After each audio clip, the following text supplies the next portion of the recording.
Hi, welcome everybody.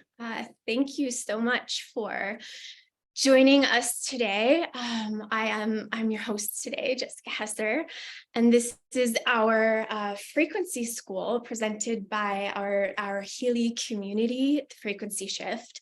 This is a place where we come to connect on sort of the broader topics of what we're doing in the space. They just got one. So this Yeah. so is a place for us to really dive into the richness of what is held within the wider field of the community experience, the Healy community experience. So topics like bioenergetics. If you could all mute yourselves, that would be great. I don't know why the mute doesn't work. Okay, so frequency school, where we come together to learn about things like frequency, bioenergetics, our relationship really with the unseen world, and how the unseen world is always affecting and in play with our experience of the manifest world.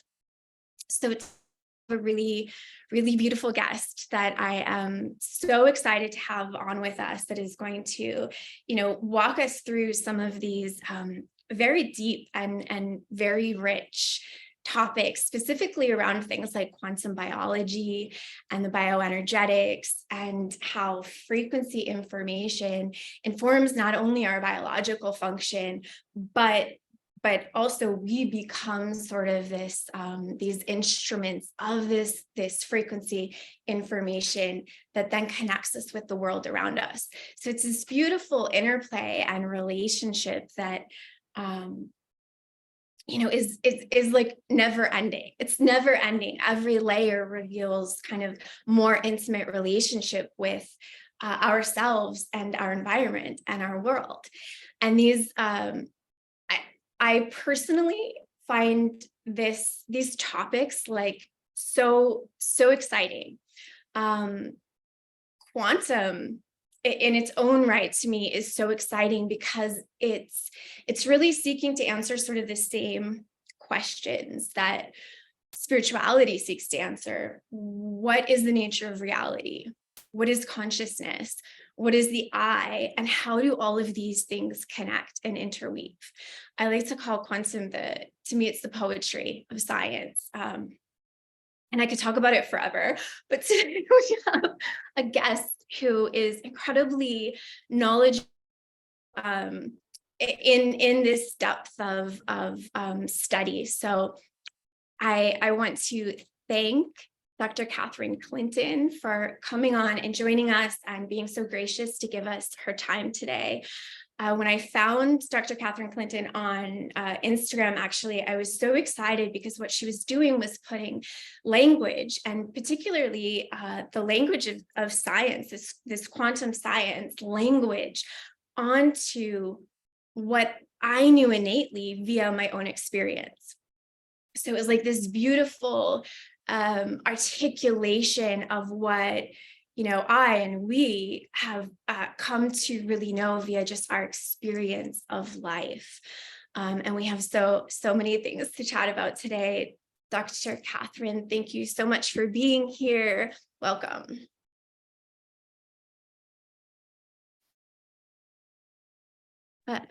There we go. Thank you.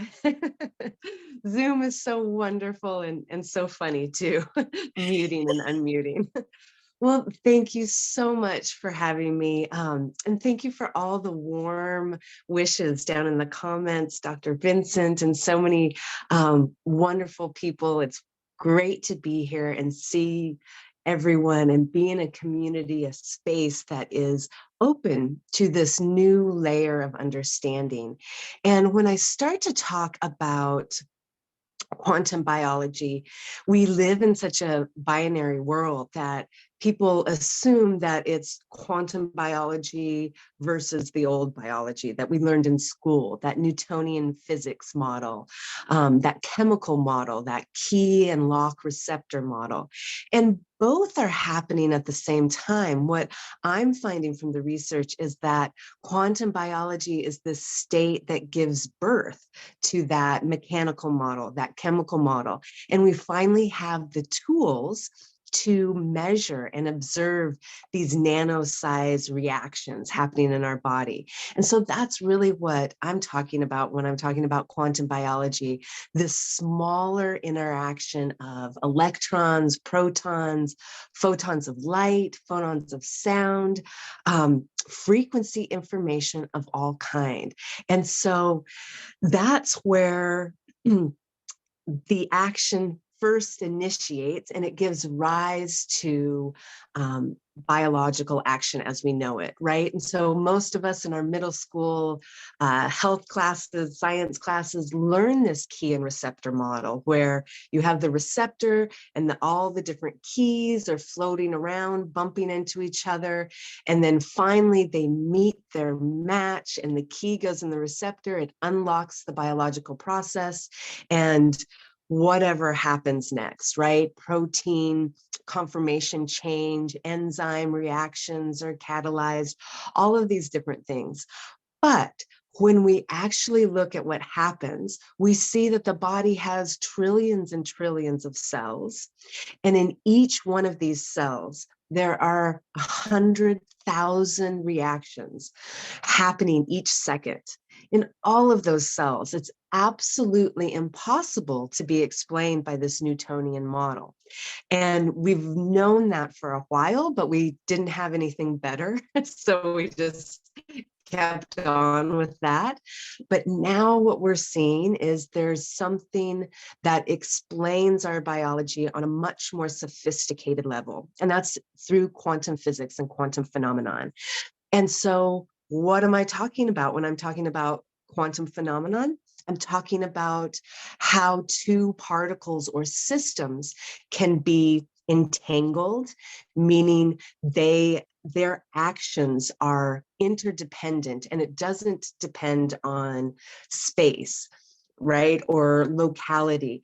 There can be an interdependence of two quantum systems or particles that goes over long distance, that entanglement. So if I know what's happening in this particle, then I'll know what's happening in the other entangled particle or system, even over long distances where there can't be a physical communication, right? So quantum entanglement we see happening in the body. We see that happening in our the way mitochondria communicate in our reactive oxidative species.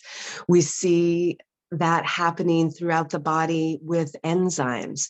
We see the same thing happening in the quantum phenomenon of tunneling. And so what is tunneling?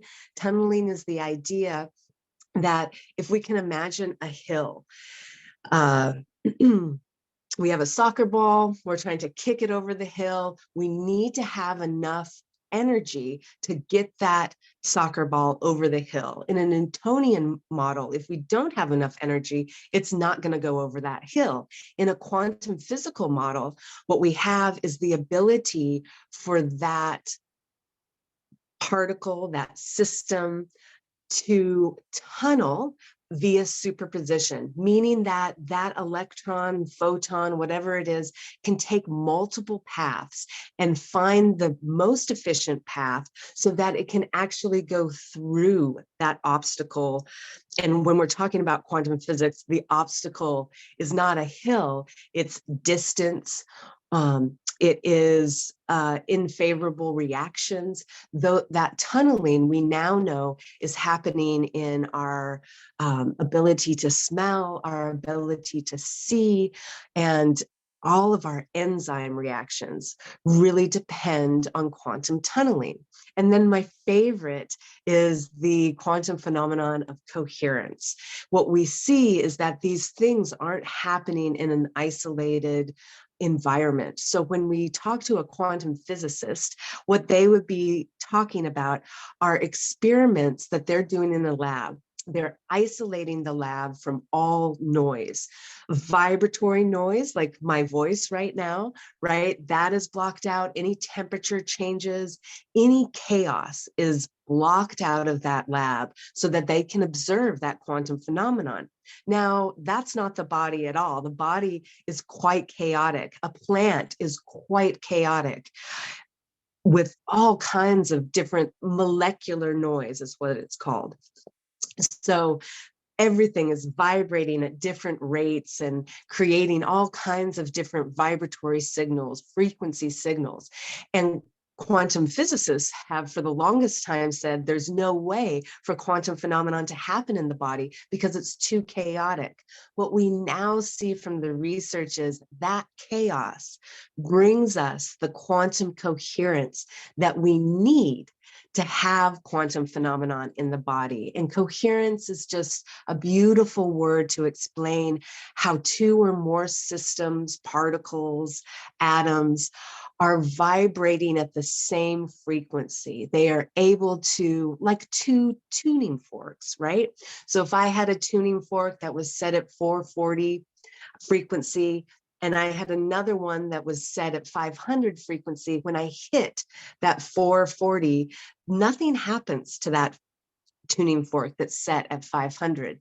If my tuning fork that I have in the other hand is set at the same frequency, there is a coherence that happens between the two. They are working together to create the same vibratory pattern, the same frequency pattern. And so in a nutshell, that's sort of what we're looking at with quantum biology. And we can go so many different places from here. So absolutely, it's a fascinating, beautiful new page of science that's really validating what we've always intuitively known. It's absolutely fascinating. Thank you. Yeah, that's so like, again, so rich, so rich with information. And so you are a naturopathic physician, a quantum biologist. And one of the things that really, struck me when I started tuning into your work is not only this depth of knowledge that you have, your, incredibly beautiful and articulate way of communicating it, but there's also this, a transmission that comes through you of this embodied experience of what you're teaching. And that's very distinct. So I would love, I guess, before we dive into a few topics that feel really like ripe and juicy for me, I would love if you just share with us a little bit about how you got here. So like your background and how you ended up in the field of quantum biology. Absolutely. So I mean, going way back, I assisted with a midwife for years and years. She actually became my midwife. And now she calls herself a quantum healer. At the time, she was just super incredible, right? There wasn't really a word for what she was doing. And I was just completely in awe of her method of healing, the way she approached birthing. And from there, I knew I can't be a midwife. Like, I need to put up the closed sign in the shop. I need to go to bed. I can't dedicate my life to that. Midwives are amazing. So I decided to go to naturopathic medical school. I had to start over Math 95 and get all my prerequisites for med school because I had graduated with a philosophy degree. And so I did that in my second year of naturopathic medical school. I got really sick. I was not prepared for the amount of stress that was in naturopathic medical school. For some reason, I thought it would be more gentle than allopathic medical school, but it was rough. It was that initiation year, that second year. You have to be there at 7. If you don't sign in, then you flunk the class and have to take it again next year type of, whew. initiation, and my nervous system could not handle that. And it was the proverbial straw that broke the camel's back. So I was diagnosed with Hashimoto thyroiditis. I was diagnosed with ulcerative colitis, an autoimmune disease that affects the GI tract and the colon. And I was diagnosed with Lyme disease, all kinds of GI infections, and all sorts of things went along with that. And so from there, I was in the perfect place to put myself back together physically, right? I had to slow down from school. I had to take a break. And I was able, because I was in this naturopathic school, I was right down the hill from an allopathic medical school that was very open-minded and alternative. I was working with research in that school. Across the river was acupuncture school. So I was in the perfect place to put myself back together physically. And what that meant was I was able to finish school. I was able to start a practice, but there was always something missing. And for those of us who have a chronic disease, we know that getting back to that place we were before the diagnosis, where we can be a productive member of society, is not the picture of health, right? And so that's when I started studying psychoneuroimmunology. And that's a big fancy word for how our thoughts impact our biology. And at the same time, I was looking at mitochondrial health, and the intersection between the two uh, just blew open the doors to quantum biology. And that's where I really came to understand this interaction of what's happening in our biology from a quantum biological perspective. And also, it in school, that proverbial straw that broke the camel's back, that happened because my nervous system didn't have the resilience, right? I had a history of childhood trauma and chronic stress that really had me living in a fight or flight existence. And even putting those physical pieces back together, there still was this massive dis-ease, not disease, but uneasiness, right? I kind of explain it like a puzzle. Like we've all put together a puzzle and we've got the piece and it's in the right place, but there's like a little bit of the cardboard that's sticking up and it's not going in its right spot. That's how I felt. Like, here I am, I'm doing all I need to do, but there isn't this sense of safety, this sense of belonging. And that's really what got me really excited about quantum biology, is just being able to find safety in the world around us, in the frequency vibrations of the tree next to us, the weather, the sun, the dirt beneath our feet. All of it can offer such safety and healing when we're so used to hearing about a pill or a prescription, a chemical model, right? It was absolutely life-changing for me personally to find that sense of belonging in the world around us. So it was a beautiful journey, and I just am not going back. I just am staying here and continuing to see what unfolds, and the science is really catching up. I mean, it's just like a spider web of validation for this type of science. So it's really exciting. Beautiful. Yeah, I resonate with a lot of that. And I think one of the things that I love that you talk about, that seems, very foundational to your work and what you're teaching and sharing in the world, is the vital importance of our relationship with, all things, ourselves, but our environment and the world around us. And there's an element to that that has to do with frequency, with the communication of frequency information between us and our environment, light, frequency. And I'd love if you could kind of talk into that a bit. Absolutely. Boy, where to start? So let's talk about these devices we are on right now, right? So the reason you can see me talking, I see my hands moving, the reason why you can see these beautiful pictures is because this technology is driven by a liquid crystalline property. Our screens, our TV screens, our smartphone screens, computer screens, what happens is light hits these molecules in our screen, it polarizes and shifts everything together. So when we're talking about a liquid crystal, and I'll get to our biology in just a second, but just a little background here. So when we're talking about a liquid crystal, we're talking about a mesophase between a liquid and a solid. It's able to act as a collective so that all of the atoms and molecules are aligned in a certain way. And when there's an introduction of frequency information, then those molecules all act as a collective to align in a different formation. This is how these beautiful pictures happen on our TV screens and screens of all kinds, right? So this is something we're familiar with. But what we're not as familiar with is that this technology is happening within us.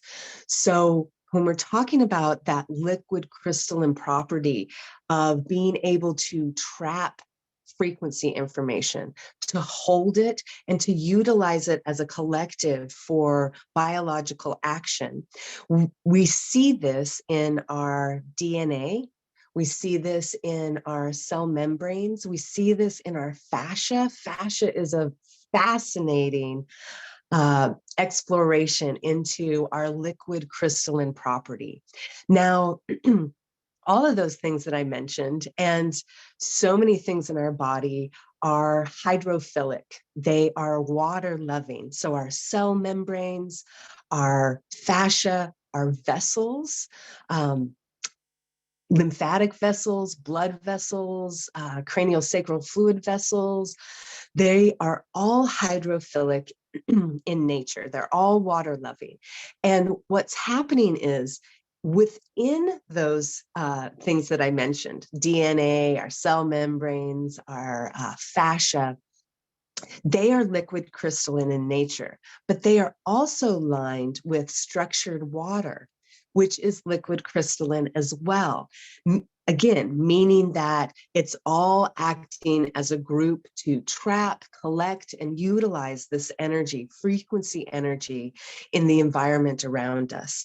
And let's take a walk through this just a little bit. The structured water in our body is building against those hydrophilic surfaces. Gerald Pollack and his team out of the University of Washington have done amazing research where they actually built a hydrophilic collagen tubule, just like fascia. So fascia is made up mostly of connective tissue, which is mostly collagen.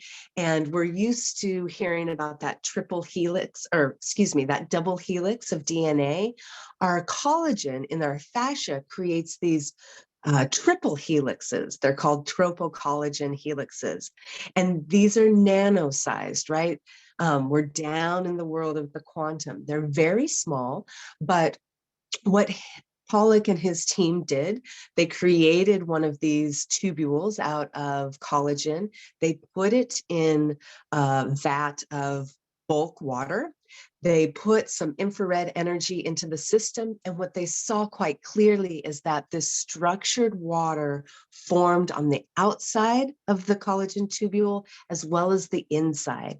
And what they observed next was it helped power the flow of liquid through these tubules, the flow of liquid and quantum particles in the form of protons and electrons. This is what's happening in our bodies, right? So our fascia is for example, is building this structured water. And the structured water is different than the bulk water that we're used to thinking of, H2O. It is kind of like a honeycomb. It's this hexagonal sheet, like a lattice, and it forms as one sheet forms on that hydrophilic surface or on that fascia, it acts as a template. And so one sheet forms, then another sheet forms, and another sheet forms.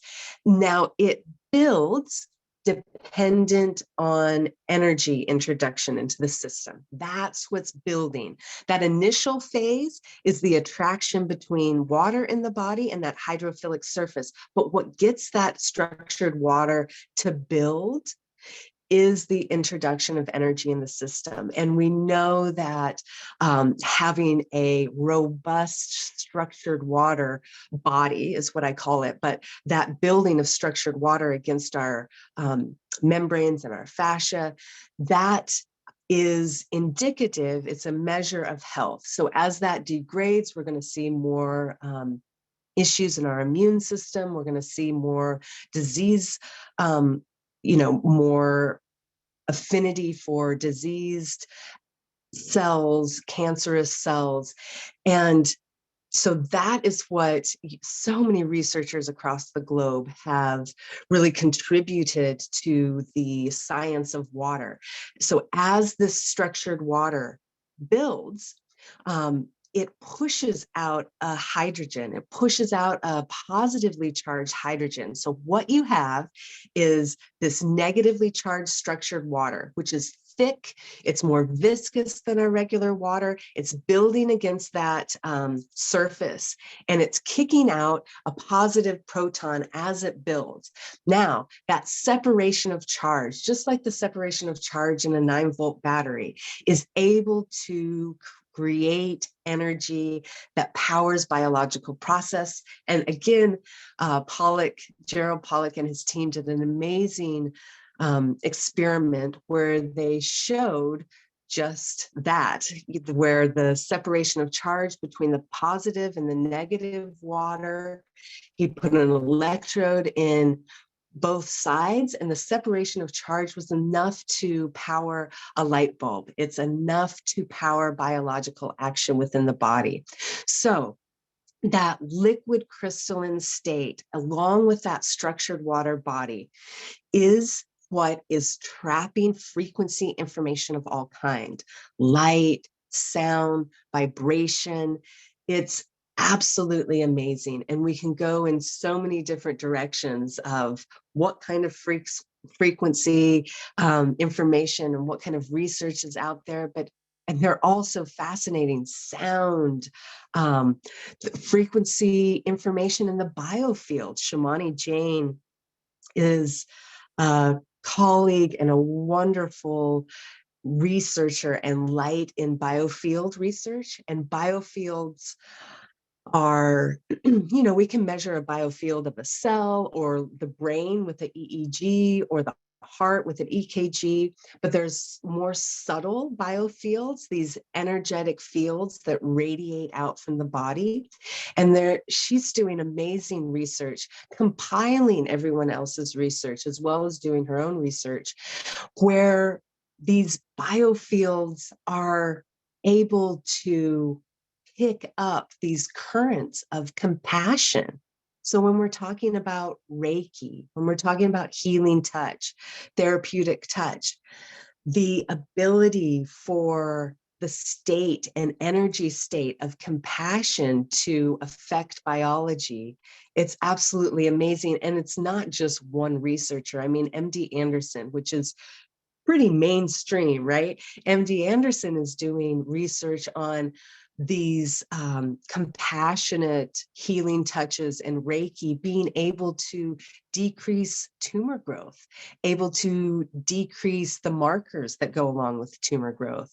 So while we still don't have the complete roadmap to some of these more subtle biofields and the exchange of energy happening there, we see quite clearly that the results are happening, and that many quantum biologists, many bioengineering researchers, people in water research, quantum physicists, all of these people are hypothesizing quantum biology as being the mechanism for this. And of course, it makes so much sense. And with the way things go, I think it was a year ago, I was like, someday soon in the next 5 years, we'll have a quantum computer. And it was out in like 2 months, right? Because we're just moving so fast. So I anticipate us being able to really quantify and measure and understand the mechanism of what's happening in these more subtle biofields within the next 5 or 10 years, which means maybe a year or two from now, right? It's moving so quickly. So that was a huge, long answer, but basically we're antennas. We're liquid crystal antennas to frequency vibration. I love that. So much there. So much. One of the things that stands out to me is this idea that the structured water that's lining our cells and our DNA and our fascia, its ability to capture, hold, and transmit frequency. This kind of takes what in the past has been considered, kind of new age or woo-woo about the importance of tending to our frequency, in our environment, in ourself. It takes that and it makes it like critical science. Like this is critical information for humans to have, that we have this working capacity to receive, hold, and transmit frequency that is directly affecting our biological function. So like that, number one, that really excites me.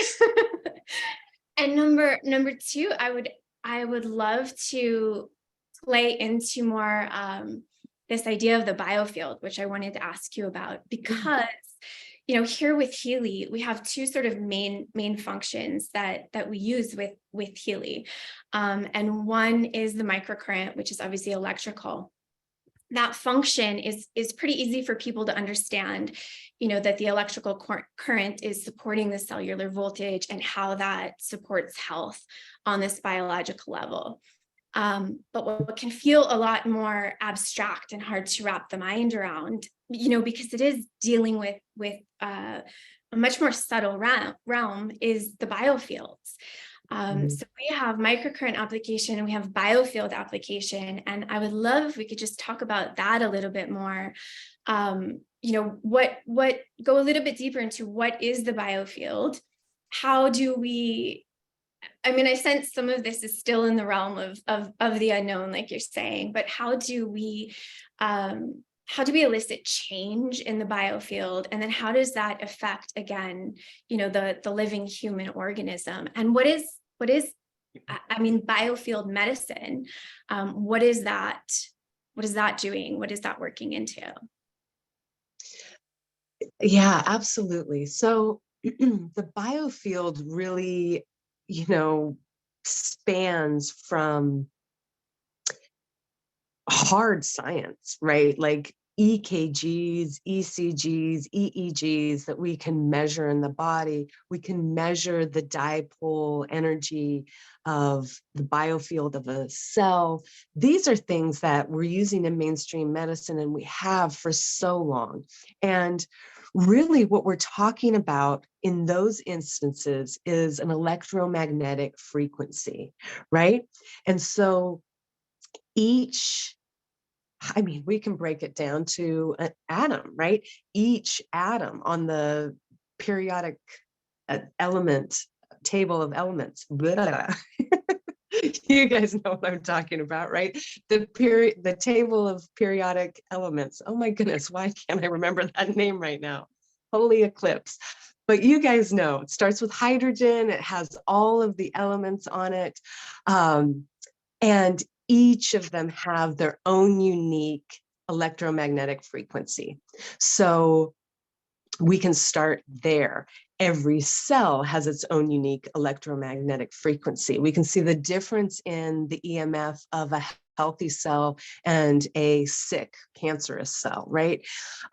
So there is that just universal EMF of a cell, of a tissue, of an organ system. Now, we get into a little more sophisticated look at the biofield, and we see the interaction between those systems. So we see the EMF connection between the heart and the brain, and some of the work that HeartMath is doing, which if you haven't checked them out, they're just incredible. They've been working with the biofield of the heart and heart coherence for decades. And that gets into the EMF patterns that are happening between multiple biofields within the body. Now, take a step out from that, we see how that EMF pattern is in relationship with the EMF pattern of the world around us, the earth we live on. Now, take that a step further, we get into these more subtle ranges of the biofield that are not just EMF in nature. There's something else happening when we're talking about frequency medicine, healing touch, Reiki, acupuncture, and some of the traditional ancient medicines out there.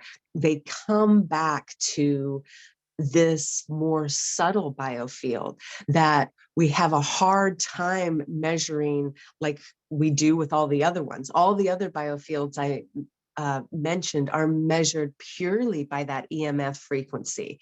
But the more subtle biofield of how our energetic fields interact with each other, interact with the things in our environment, that is a little bit more subtle in nature. That's the one where we haven't quite gotten sophisticated enough in our technology to view the mechanism of action like we have with the other biofields that are EMF in nature, electromagnetic in nature.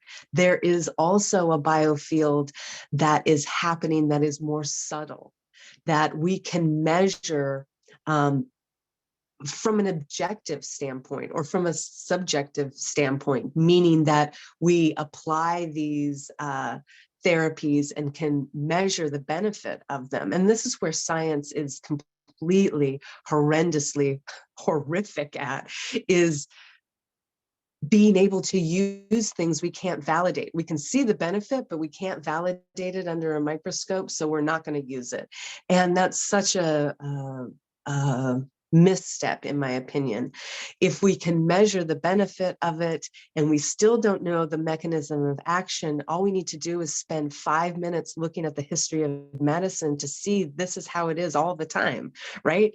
Microbes don't exist because people can't see them like hooks, microscope, right? And finally they create sophisticated microscopes and now everyone can see them. And it's not this wacky guy talking about little invisible life forms. It's a part of our world and an accepted fact that microbes exist. Same thing, I think, here. Soon we will get more sophisticated instruments to really understand the mechanism of action in these more subtle biofields, but we can definitely test their benefits. And there are loads of them. I mean, they've been shown beneficial in chronic diseases, in cancer, in autoimmune conditions, in mental health issues, anxiety, depression, PTSD, boy, the list goes on and on, immune disorders. They're really, really incredible. And we don't have a objective way to measure the mechanism of action. What we do have is those beautiful studies where they call them sham, right? There's a sham practitioner that's not really doing anything. And then they have an expert healer of whatever it may be, Reiki. They've done that with meditation, the way that our brain waves. I mean, you guys, I can go on and on. There's so much synchronizing that's happening. When we look at the biofields, when we look at our ability to sync brain waves, to sync heart rates and respiratory rates via emotions, it's just absolutely fascinating. And we see that it's happening. We can measure that. There's a depth of research out there from the last several decades, but we don't have that microscope to tell us the mechanism of action yet. But I believe it's quantum biological in nature. Beautiful. Yeah, I think that's why I love quantum, is that it's in that play of, trying to express the unexpressible, in that Mhm. play of trying to express the mystery. And sometimes it has to admit that it cannot. And yet, yeah, as we, I think, become more sophisticated, like you said, we just don't have the tools that are sophisticated enough to be able to explain it. And yet we can't deny that it's happening. And like, isn't that the beauty of life anyways, to be in that dance? Very exciting. Yeah, this all like, it lends such a for me, and I think probably for a lot of us here, like such a depth of kind of grounding um our ability to really understand and process and explain a lot of what we've experienced, like in our journeys here collectively, and our experience with Healy, and how this, this funny little device is coming in and really helping to transform so many aspects of our life. But it's this beautiful weaving and relationship and intimacy of the unseen things communicating perpetually to create our experience. um oh gosh, there's like so much. I would really love to step back a little bit to the liquid crystal and the relationship with fascia and trauma. And I know this is something, you have a course coming up about this. This is something you've been sharing about that I find really fascinating. And again, you're putting language to something I've experienced. And so I have that experiential knowing, but not the language to articulate it. And I would love to hear it in your words, this relationship of the liquid crystal.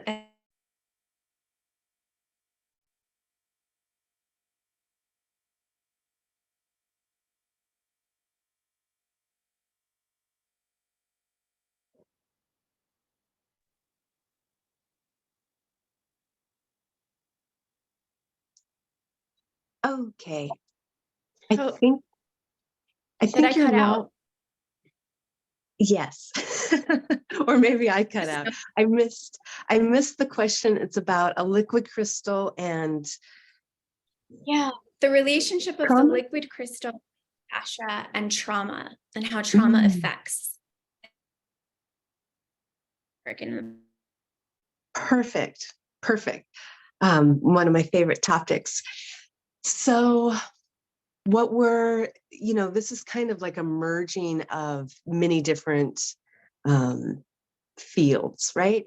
So in the field of the nervous system, trauma, how we process all of these things, Stephen Porges and polyvagal really give us this idea of when have an experience of trauma, we can either, um, you know, go there into a let's take a step back. Let's talk about the nervous system first, right? So the nervous system has two real branches, right? It has the sympathetic fight, flight, reactive stage. A bear jumps in here. I secrete cortisol and adrenaline. The blood goes away from my digestive system and my vital organs to my legs and my arms so I can run away from the bear.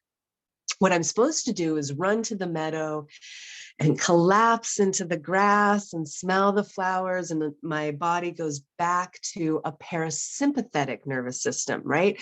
The opposite of that sympathetic system, that rest, digest, repair phase of our nervous system. And we need both both are vital. You know, when you look in the space, it's often like, sympathetic tone, sympathetic nervous system is the enemy. It is not. It is a beautiful system in the body. Both are vital and necessary. When we get stuck in one, we start to have problems. Now, what polyvagal theory teaches us is that there are those arms of the nervous system, but there's also that reptilian part of the brainstem that if we stay in that fight or flight zone too long, or if the trauma or chronic stresses are too numerous, then we can go into this disassociation, this disconnect, this sort of shutdown phase.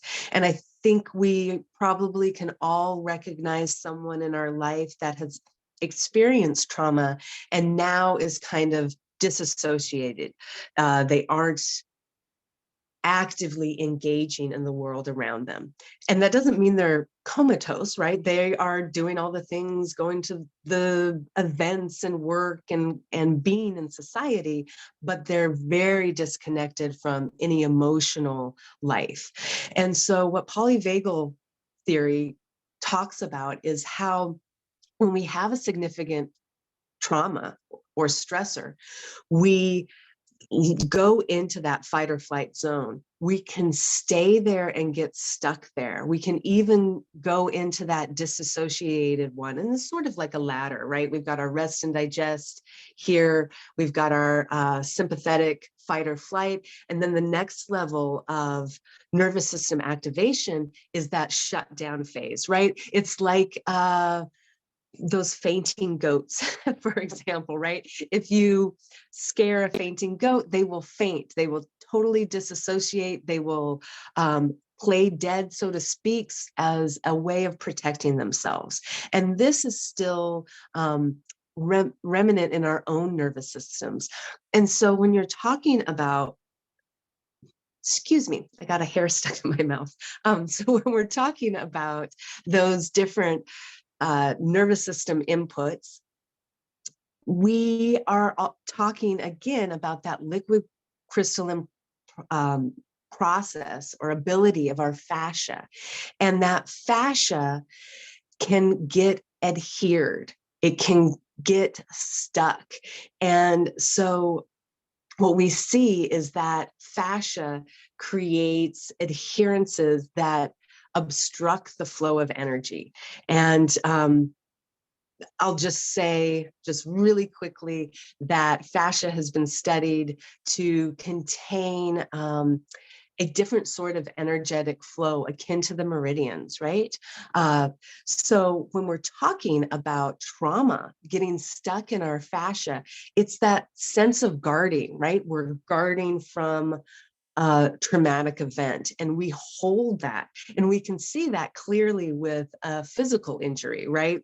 I hurt my hip, and then forever my gait, my walking gait is changed because I'm holding and guarding that area of trauma. Same thing can happen in a emotional, mental, spiritual trauma. That trauma gets stuck in that liquid crystalline fascia. And what we see with so many different therapies, I mean, TRE, EFT, how many other acronyms can I give you?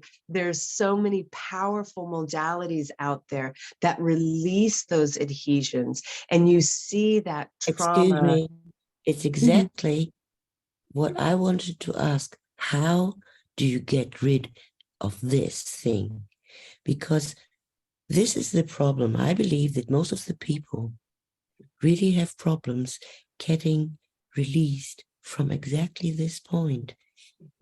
And maybe it is interesting to talk about how could someone get rid of it, the mental thing that makes people sick, you know. This is, I think, very, very important. I really am interested to what you're going to say about this.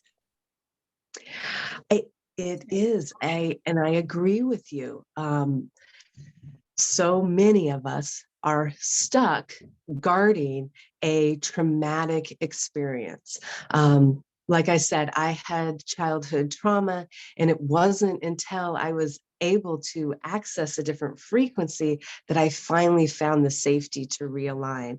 And so I know we want a how-to guide that gets us exactly through all of this, but we're so individual. So I'll talk about some of the many different ways of doing this. So fascia, holding on to trauma, holding on to a memory.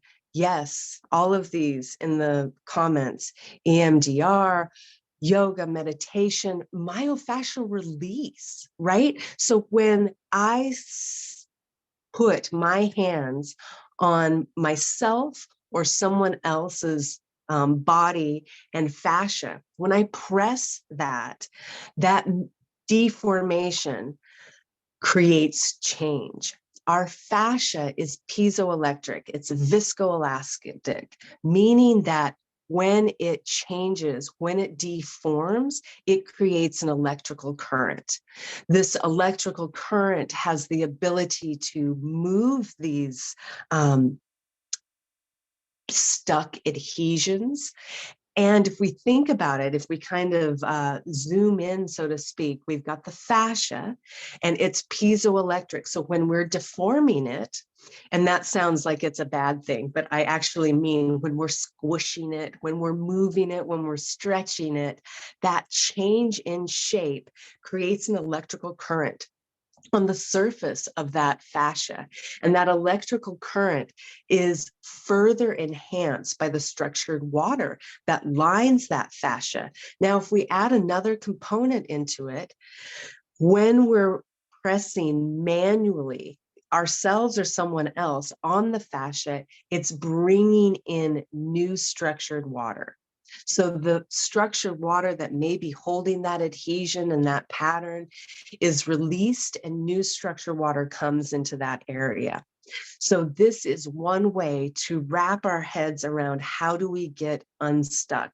How do we get that fascia unstuck? And that is one way of doing it. There are a bunch of ways of doing it because our fascia is a liquid crystalline antenna. So if we are feeding it with frequencies that allow it to flow, then these adhesions will be less. They will, yes, yes. Yeah, let me answer that structured water question. Yes, absolutely. So when we can add different frequencies into our fascia from frequency medicine, therapeutic touch and Reiki and acupuncture and movement and nutrition and myofascial release, so many different things are able to increase that flow in the fascia and release some of those adhesions that are happening. And so that's a very general overview of it. But I would hate for us to think that there's one thing that we have to do to have that be healthy. There's so many ways to do it, and we're so individual, right? What I say to my patients all the time is that we each come in with an Achilles tendon, right? A weak spot in our physiology. I think these are epigenetic in nature. And these Achilles tendons really speak to what therapies are going to work for us, right? And so someone just asked, does our body make structured water? Absolutely. Our body, just the fact that we have hydrophilic surfaces, we are mostly water, right? So if we looked at our body on a gross state, we'd be 70% water. If we looked at it from a molecular state, we're 99% water. So water is a big deal. We've got those hydrophilic surfaces. We are mostly water when we look at ourselves either in a bulk manner or in a molecular manner. And that water is attracted to those hydrophilic surfaces, and the energy within our system, within our body, dictates how far that water structures, right? So maybe we don't have a lot of frequency information and energy in the body, and that structured water zone is very narrow, is very short coming out of those hydrophilic surfaces, a cell membrane, fascia, DNA. But when we add energy into the system, we see that that structured water builds as a product of our quantum biology. It is not dependent on drinking what people are calling structured water, right? There's a difference there happening. So the structured water that's happening in our body is a product of the interaction between water and light and magnetism and frequency information. Structured water that we drink is a different thing. Within us, it is a very clearly different substance. It's gel-like, it's viscous, it's almost like aloe, right? Getting structured water in our drinking water, it looks a little bit different. Emilio de Guias, Gilbert Ling, Albert St. Georgi, they've done amazing work talking about the two different states of water, a more coherent water and a less coherent water, a ground state of water and an excited state of water. And what this looks like in a glass of water is not this gel-like viscous substance, but it's almost like they are holding hands, those hydrogens, right? They're not making this hexagonal lattice structure. I wish I had a picture to show. It's just hexagon, hexagon, hexagon, hexagon, hexagon, like a sheet of hexagons.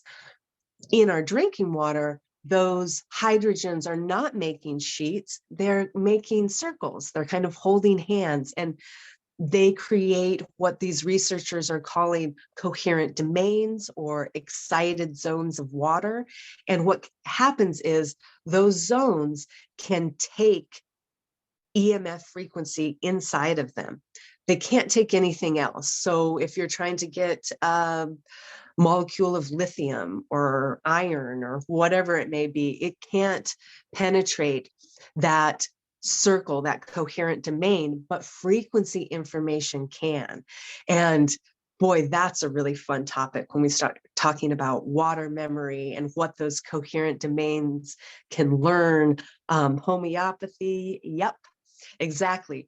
But they're two different things, and they go hand in hand, because we know that drinking a more energized, coherent water is beneficial for our immune system, for aging, our gut microbiome, our mitochondrial function.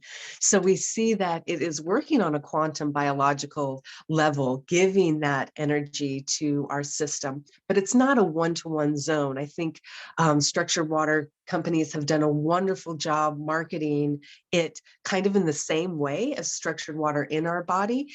And so many of us think, I drink 8 ounces of structured water, more energized water, more coherent water, and it goes inside me, and 8 ounces of structured water line up against my cell membranes. And that's not really how it is. It is a dance, right? Our water is so dynamic. It is constantly cleaving hydrogens, and there's this beautiful dance happening. It is not static. It's not a bunch of H2O molecules that we just down the hatch with. Those hydrogens are constantly dancing to the tune of frequency in our environment. So that was a long way to answer if our bodies make structured water, but they do. And it's different than what we might think with drinking a more energized water. Amazing. So many. Yeah, good question. I had that question too, so I'm glad it got asked. And thank you for your long answers. They're brilliant. We all really enjoy them. Wow, yeah. And that's a whole I think, beautiful other topic, maybe part 2, because we are, getting to the top of the hour, and I want to be respectful of your time. I so appreciate your graciousness in showing up here and sharing, and your passion with this information is truly infectious. I think we all have a lot to kind of sit with and play with and talk about and continue our own sort of journeys to dive into. Yeah, thank you so much. I know, like I said, I know you have this beautiful course coming up. I would love, if you want to offer people a way to connect with you, to further learn about this, maybe let them know about this course that you have soon. That would be great. Absolutely. So I'm Dr. Catherine Clinton everywhere. So my website is drcatherineclinton.com. It has a bunch of information. My social media accounts are Dr. Catherine Clinton. And I just love to share information because the coherence that we felt this last hour as a group, that group coherence, that group energy, I'm very hopeful. I feel in my heart that this is sort of the swelling of the tide, that swelling before the wave of change that we need. And so I love sharing this information. Hit me up in one of those places. I share this information for free all the time. I want to create a massive wave of change that comes from the bottom up. I do have courses. My quantum biology of trauma course starts this Saturday, but I just want this information out. So however we can continue this conversation, please find me and we'll continue it. And thank you so much for having me, Jessica. This has been an absolute pleasure. Tiffany, thank you all for inviting me in. And I definitely think we should do a round 2. For sure, for the round 2. I'm on board for that. Yes, thank you, Tiff, for facilitating this connection and this beautiful call. And to everyone who has joined us today, thank you for your energy and your interest and your curiosity and your beautiful questions. If you're tuning in and somebody shared this call with you, you don't have a Healy yet, you're curious about it, you want to learn more, you're a yes for it, you want to come play in this world of the frequency and the quantum and coherence and all of this beautiful kind of cutting edge and yet very soulful and experiential and heartfelt transformation. Please reach out to whoever invited you here. Healy has some great promotions on. I'm sure they'd be happy to tell you about them. And yeah, just everybody, Catherine, thank you so much for your time and your beautiful. Thank you. Thank you, everybody. This has been a pleasure. And one last thing for anybody asking about the replay, you can go to thefrequencyschool.com and the replay will be up. Okay, have a beautiful day, everyone.